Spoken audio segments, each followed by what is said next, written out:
Welcome to Chris Parkin Shooting Sports. Today I've got the digital F.A.T wrench from Wheeler.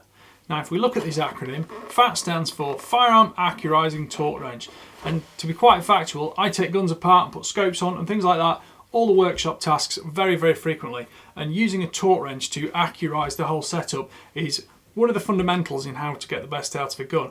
Because if you get things working, then take them apart and put them back together, things don't work, well maybe it's because you've incorrectly torqued them together. So that's why a torque wrench can be hugely beneficial to any workshop. Opening up the box, inside it's all assembled. I'll take it all apart because within the whole outer shelf or gun shop packaging, you've got the integral parts here, and then if we clip this together, that means that long term you've got a safe storage box for all your F.A.T wrench tools. So I'll just put those to one side and look at what's in here. We've got two CR2032 batteries, so we'll need one of those to power the unit. We've got an instruction book, and we've also got a calibration certificate.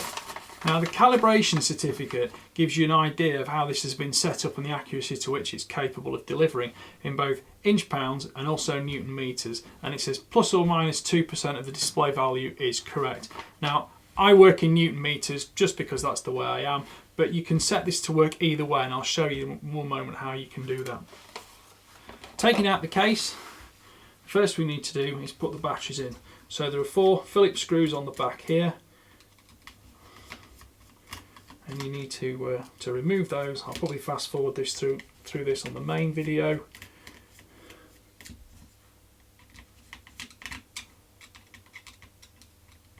The 2032 batteries are similar to the ones that most scopes use for the reticle illumination systems. Just take this battery out of its packet. So to put the battery in, the small contacts here, you slot the battery under the right hand side as we see it there and push it down, and you'll hear it bleep, and you can now see on the back there's power to the unit. So I'll just put this case back on.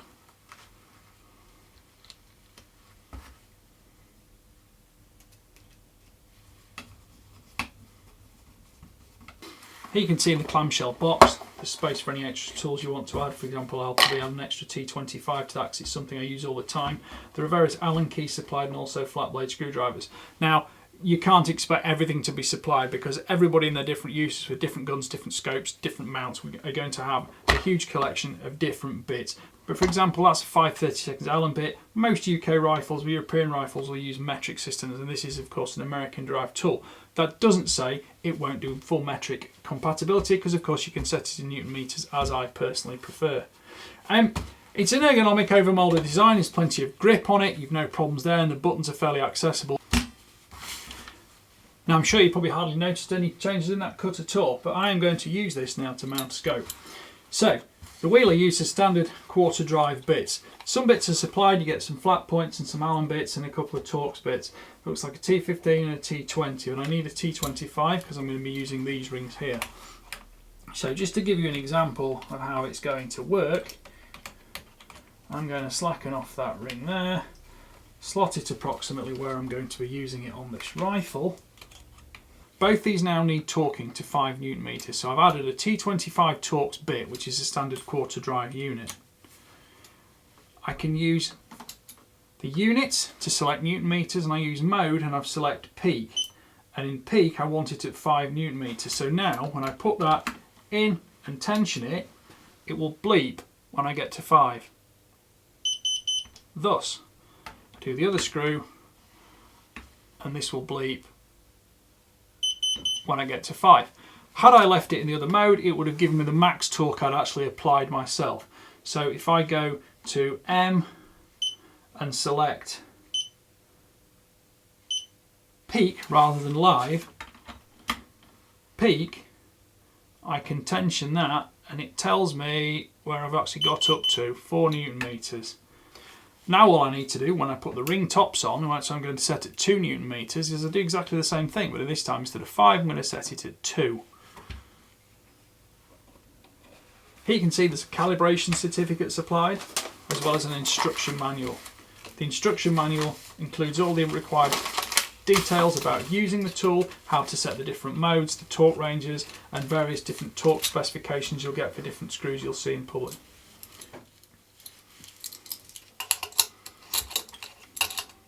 While we've got the T25 torques in, and it's set at 5 Newton meters, I'm going to put the front ring on, which fits in there.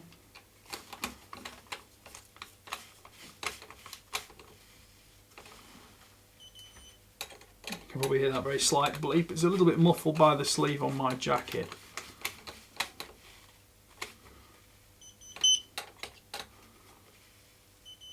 There you go.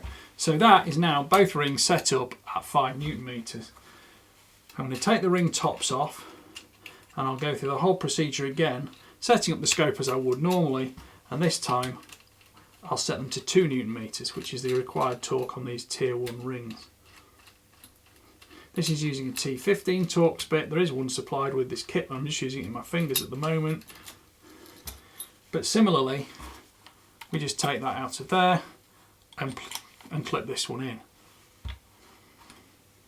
The live mode displays the torque being applied and increases or decreases as the torque load changes. The peak mode displays the highest torque applied. The torque range is specified from 15 to 100 pound-inches or 1.7 to 11.3 Newton meters. Accuracy is plus or minus 2% of the displayed value.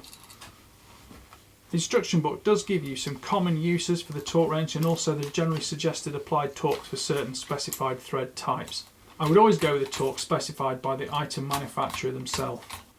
So now I'm going to do these ring top screws. So I make sure my unit is still set to Newton meters. It is, and it's on peak, and I want to set this at 2 Newton meters. So I'll just let that scroll down. You've got to wait for it fairly steadily to go through. When it gets to 2 Newton meters, we'll stop. So set at 2 Newton meters, and now, just like usual, I can go around the sequence of all the ring screws, nipping them up as I go, and as the torque builds up,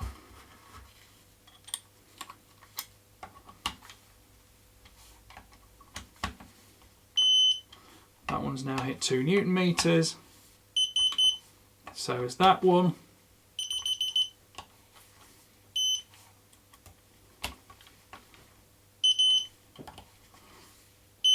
And there we go, simple as that. Those are all set exactly to 2 Newton meters, so I know that's exactly what the manufacturer has specified for this scope and these rings. Well, I hope you've enjoyed watching that video. Please like, please subscribe, and please comment, and don't forget to click the notification bell so you can see our new weekly uploads. Thank you for watching. Bye for now.